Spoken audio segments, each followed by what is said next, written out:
ओम नमो शिवाय। बोल माघ महात्म की जय। माघ मास में जिस तरह आपने कल द्वितीय अध्याय में स्नान, ध्यान और दान का महत्व सुना है, जिनमें कि तीर्थ स्थान पर स्नान करना, दान करना और पूजा पाठ करने से जाने अनजाने में हुए पाप भी खत्म हो जाते हैं।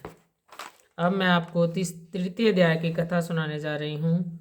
सूत जी ने कहा कि राजा दिलीप ने महर्षि वशिष्ठ से उत्सुकतापूर्वक प्रश्न किया कि हे राजन, एक समय 12 वर्ष तक पृथ्वी पर वर्षा नहीं हुई। चारों ओर त्राही त्राही मच गई। धर्म, व्रत, हवन, पूजन आदि सब समाप्त हो गए। भूमंडल, फल फूल, जल से शून्य हो गया। पृथ्वी की ऐसी दुर्दशा देखकर महर्षि भृगु अपने शिष्यों सहित कैलाश पर्वत के मणिकूट नामक शैल शिखर पर चले गए। शैल शिखर के सौंदर्य का वर्णन करते हुए वशिष्ठ जी ने कहा कि हे राजन, शैल शिखर की सौंदर्यता का वर्णन अपरिमित है।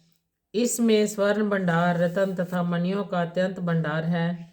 नीले रंग का पर्वत, तारों भरे आकाश तथा चंद्रमा के प्रकाश में अत्यंत सुशोभित प्रतीत होता है। पर्वत की तराई में अनेक यज्ञ संपन्न होते हैं तथा गंधर्व आदि नाच तथा गायन करते रहते हैं।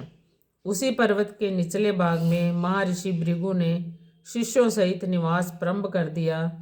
उस सुंदर स्थान का वर्णन करते हुए सूत जी ने कहा कि हे राजन, वह वैरागी महात्मा तथा योगी ईश्वर आराधना, हवन, तप में लीन रहे।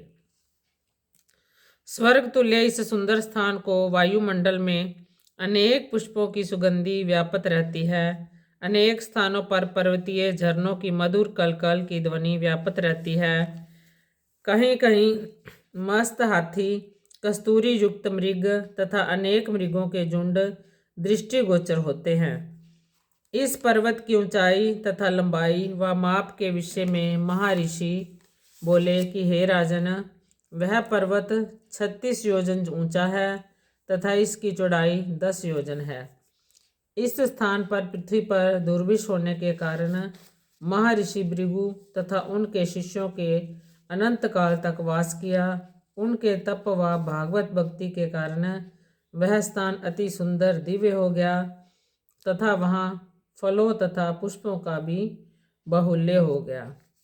इति माघ मास महात्म कथा। बोल माघ महात्म की जय।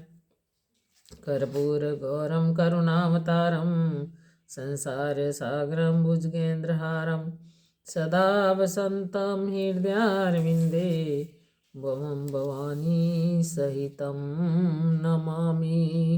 तमेव माताश्च पिता तमेव, तमेव बन्धुश्च सखा तमेव, त्वमेव विद्या द्रविणं त्वमेव, त्वमेव सर्वं मम देव देवो।